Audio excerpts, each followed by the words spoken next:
மகர ராசி, மகர லக்னம். மகரத்தை பொறுத்தவரையும் வாழ்க்கையில் பல விஷயங்களை தியாகம் பண்ணியிருக்கக்கூடிய ராசி.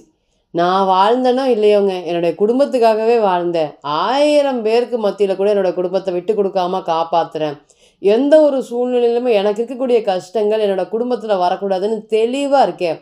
எங்கேயோ சர்க்கிள் விழுகுது. குடும்பத்துக்காக தேவையானதை ஓடி ஓடி ஓடி என்னோடதை என்ன தேவை அப்படிங்கிறத நாங்கள் விட்டுட்டோங்க. ஆனால் நாங்கள் நல்லா இருக்கக்கூடாதுன்னு வெளியே இருக்கிறவங்க எல்லாருமே கங்கணம் கட்டிட்டு சுற்றுறாங்க. எந்த ஒரு விஷயமுமே எடுத்த விஷயங்கள் எல்லாமே நடக்க மாட்டேங்குது. போகிற வரவன்லாம் எனக்கு அட்வைஸ் பண்ணிவிட்டு கருத்து சொல்லிட்டு போயிட்டுருக்குறோம். இதுக்கு அவன் எனக்கு பைசா பிரயோஜனப்படாதவங்க. நான் உண்டு என் வேலை உண்டுன்னு இருந்தாலுமே அட போங்கடா அப்படின்னு சொல்லிட்டு போனாலுமே எந்த பக்கம் போனாலுமே எனக்கு பிரச்சனைகளாக வந்துட்டே இருக்குது. மகரம் நாங்கள் மட்டும் என்னங்க கஷ்டப்படுறதுக்காக பிறந்தோம். கும்பத்தை கம்பேர் பண்ணும்போது மகரம் 1000 மடங்கு உழைப்பாளின்னு சொல்லலாங்க. நல்லா வாழ்ந்து வளர்ச்சி அடைஞ்சவங்க, எந்த ஒரு விஷயம் இல்லாமல் தன்னுடைய வாழ்க்கையை ஜீரோலேருந்து ஸ்டார்ட் பண்ணவங்க, வீர தீரத்துக்கு பெயர் போன நபர்கள். எங்கேயோ இன்றைக்கெல்லாம் கலங்க அடிக்கிற மாதிரியே ஒரு சூழ்நிலைகளை கொடுத்துருக்காரா அப்படின்னு கேட்டிங்கன்னா எஸ். சனீஸ்வர பகவான் கைதட்டி பாராட்டின பல விஷயங்கள் இருக்குது. ஆனால் இன்றைக்கி எல்லாருமே கை கட்டி சிரிக்கிற மாதிரி எங்களுடைய சூழ்நிலைகள் வந்துடுச்சு. நாங்கள் நல்லவங்க தாங்க, ரொம்ப நல்லவங்களாக இருக்கக்கூடாது அப்படிங்கிறது இப்போ தெரிஞ்சுக்கிட்டோம். எல்லாருக்கும் உதவி, யாரை கேட்டாலும் உதவி. நமக்கு சொல்லுவோம் பொதுவாக, கடகம் தாயன்பு அதிகமுடைய ராசி, தாய் மனப்பான்மை ரொம்ப அதிகம். அதுக்கு இணையான இன்னொரு ராசி சொல்லுங்கள் அப்படின்னு கேட்டிங்கன்னா மகரம். ஏங்க மகரத்தை கடகத்தோட கம்பேர் பண்ணுறீங்க? ஒரு ராசி தன்னுடைய 7வது வீட்டை பிரதிபலிக்கும். அப்போ பார்த்தீங்கன்னா மகரம் பார்க்குறதுக்கு வெளியே செல்ஃபிஷாக இருக்குங்க. ஆனால் சந்தேகப்படாமல் இருக்கிற அனைத்து விஷயங்களும் பார்த்திங்கன்னா கடகத்தோட மேட்ச் ஆகும். சொல்லவே முடியாதுங்க. குடும்பத்துக்காக வாழ்ந்தேன், குடும்பத்துக்காக அர்ப்பணித்தேன், குடும்பத்துக்காக இன்றைக்கி வெளியே விட்டுட்டு வேலை செய்கிறேன். இன்றைக்கும் பாருங்கள், வெளியே நிறைய சம்பாதிக்கிறேன், ஆனால் இன்றைக்கி நான் ஜீரோவாக இருக்கேன். எனக்கு தேவையானது ஒரு விஷயம் பண்ணிக்கிறதுக்கு நான் 1000 மடங்கு யோசிப்பேன். இந்த குடும்பத்துக்காக பார்த்திங்கன்னா லட்சக்கணக்கில் செலவு பண்ணுவாங்க. தனக்குன்னு ஒரு பொருள் வேணுமோ, இல்லை ஒரு பொருள் விரும்பி வாங்கக்கூடிய பொருள், அணியக்கூடிய பொருள், சாப்பிட்ற விஷயத்துக்கு மகரம் கண்டிப்பாக கணக்கு பார்க்குமா அப்படின்னு கேட்டிங்கன்னா எஸ். தனக்கு பார்க்கும்போது மட்டுமே எல்லா கணக்கையும் பார்க்கும். அடுத்தவங்களுக்காகவே பார்க்கவே பார்க்காது. அது நல்லவங்களாக இருக்கட்டும் கெட்டவங்களாக இருக்கட்டும் யோசிக்காமல் பழகிடுவாங்க. அந்த கடைசியில் பெரிய பிரச்சனைகளாக முடியக்கூடிய காலமாக நிறைய நடந்திருக்குங்க. கடகத்தை பொறுத்தவரையும் எப்படி நடந்ததோ அதே மாதிரி மகரத்தை பொறுத்தவரையும் கஷ்டப்பட்டுட்ருக்கோம், கடன் வாங்கிட்டு இருக்கோம், அந்த கடன் அடைக்கிறதுக்கு ஓடிட்டுருக்கோம், மறுபடியும் கஷ்டப்படுறோம், கடன் வாங்குகிறோம். இந்த மீண்டும் மேலே வெளியே வர முடியாத ஒரு சூழ்நிலைகள் இருக்கோம். நம்மளை பக்தி அப்படிங்கிறது எங்களுக்கு எவ்வளோ இருக்குன்னு அப்படிங்கிறது உங்களுக்கு தெரியும் அப்படின்னு நீங்கள் சொல்கிறது எனக்கு நிச்சயமாக கேட்குது. எந்த இடத்துல இருந்தாலுமே தன்னோட குடும்பத்துக்காக தான் அர்ப்பணித்தேன், குடும்பத்துக்காக தான் செலவு பண்ணேன், இன்றைக்கி ஜீரோவாக நிற்கிறேன். இருக்கும்போது தாம் தூம்னு செலவு பண்ணிட்டோம். ஏன்னா இங்கே பாருங்கள், எங்கள் குருவோடைய வீடு பார்த்திங்கன்னா இந்த ராசியை பொறுத்தவரை 3 12ஆம் அதிபதி. அப்படி பார்க்கும்போது இந்த ராசியை பொறுத்தவரை குரு நீசம் அடையக்கூடிய வீடு. அப்போ பணத்தை பற்றின பெரிய தேடல்களோ அறிவோ, இல்லை இந்த பணத்தை மிச்சம் பண்ணணும், பணம் இருந்தால் தான் இந்த உலகத்தில் எல்லாமே அப்படிங்கிற பெரிய அறிவு மகரத்துக்கிட்ட இல்லவே இல்லை. அதுதான் குரு நீசம் அடையக்கூடிய வீடு.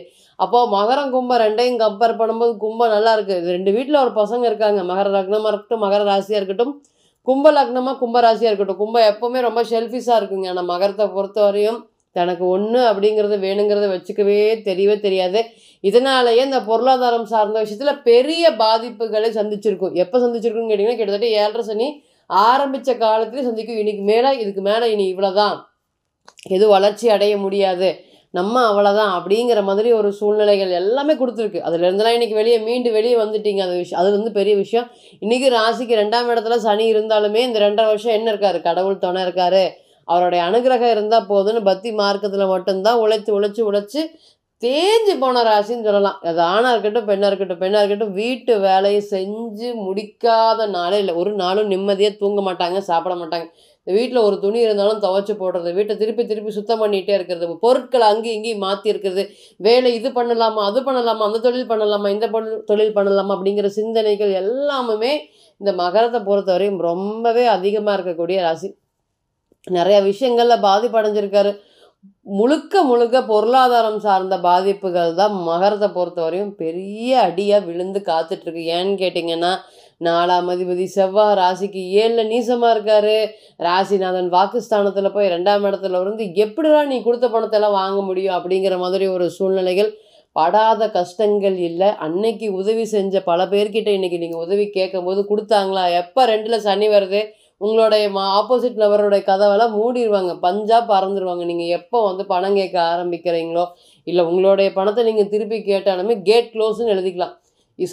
சனீஸ்வர பகவான் எப்பொழுதெல்லாம் 2ஆம் அதிபதியாக வர்றாரோ 2ஆம் பாவகத்தோடு சம்மந்தப்படுறாரோ அப்போல்லாம் நீங்கள் கொடுத்த பணத்தை கேட்குறதுக்கு நீங்களே மன சஞ்சலப்பட்டு கௌரவத்தை விட்டு கேட்டால் கூட அங்கே வந்து இல்லை எதுவுமே இல்லை அப்படின்னு உங்களை பார்த்து இனிமேல் திரும்பி ஓடிடுவாங்க. அந்த அளவுக்கு கேட் க்ளோஸ் அப்படிங்கிறது எழுதிடலாம். அந்த அளவுக்கு வெளியே போகும்போது அவ்வளோ ஏமாற்றங்களை சந்திச்சுட்டு இருக்கக்கூடிய மகரத்துக்கு இனி வரக்கூடிய காலங்கள் முக்கியமாக பொருளாதாரம் சம்மந்தப்பட்ட பிரச்சனைகள் தான் ஏறணும். இன்றைக்கி பாருங்கள், நம்ம பேசிகிட்டு இருக்கும்போது மே மாதம் 2025 என்ன மாதிரியான பலன்களை கொடுக்கறதுக்கு காத்துட்ருக்காரு.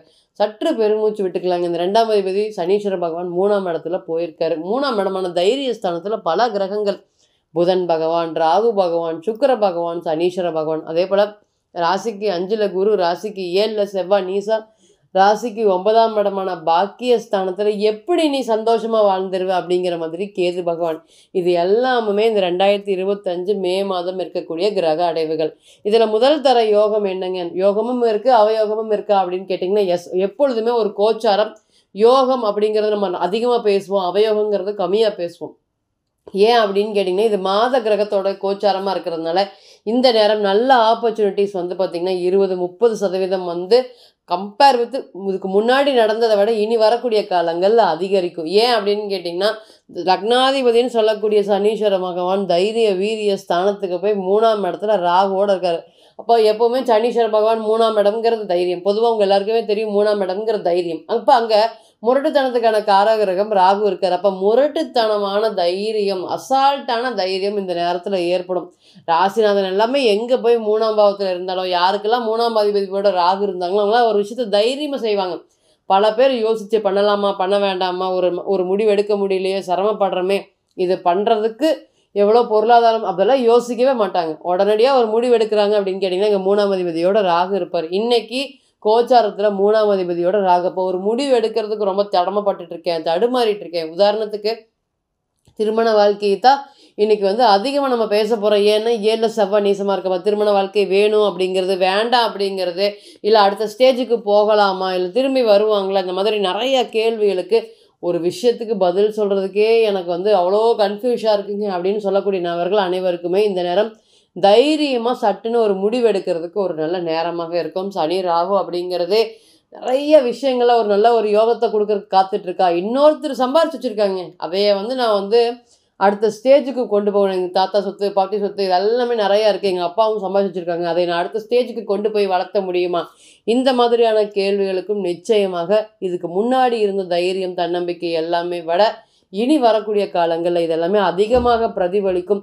எந்த ஒரு விஷயமுமே நினச்சது நடக்கலை, கிடைச்சது கிடைக்கவே இல்லை, கை கெட்டினது வாய் கேட்டாமல் போயிடுச்சு அப்படிங்கிற மாதிரி விட்டுட்டு போகக்கூடிய அனைத்து விஷயங்களுமே இனி நல்லது நடக்கிறதுக்கு காத்துட்ருக்கு. அதே போல் 3ஆம் இடம் அப்படிங்கிறது இடம் மாற்றத்தை குறிக்கும். அப்போ இருக்கிற இடத்துல இருந்து நான் வேறு இடம் மாற்றலாமா, பிளேஸ் சேஞ்ச் பண்ணலாமா, அந்த பிளேஸ் சேஞ்ச் பண்ணுறதுனால நல்ல ஒரு வளர்ச்சி கொடுக்குமா, க்ரோத்து கொடுக்குமா.